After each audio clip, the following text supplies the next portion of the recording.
So it's very bright here today and a bit windy, but I hope you can see that. That's the Lithium OEM CRZ pack in the nickel metal hydride car space. The earth lead over here and the bolts, they all match up fine and it sits nicely in the space. The connector under there is okay.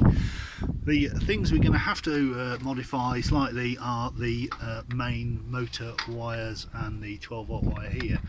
So we've got the phases in there marked UVW, and then the points here are marked UVW, but they're opposite way round to the nickel metal hydride. So the shortest lead here has actually got to reach to this terminal here, and the other two probably will be okay. So I've got to extend that terminal and sort those out to connect up to those. And this is the 12 volt positive feed wire here. So this is the screen that needs to connect to this bolt down here, and then the 12 volt needs to go to this connector in the corner. So you can see that that's not long enough either, so you're going to have to extend and just fiddle around with those wires. Also, it looks like it's obviously not quite as long, this motor wire, as the Lithium car, so it doesn't quite reach this bracket here.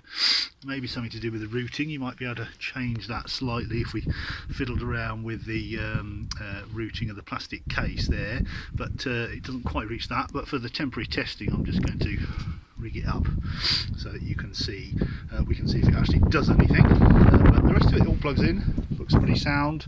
The ducting I think will be the same, so if I just get this piece of ducting here,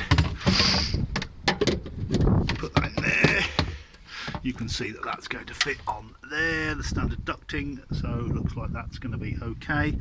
So it's just a question of sorting out these phase wires, extending them to make them long enough to connect, sorting out the 12 volt wire and the screen and connecting them to those points down there. So that's where we are, it's in, and we're inching forward.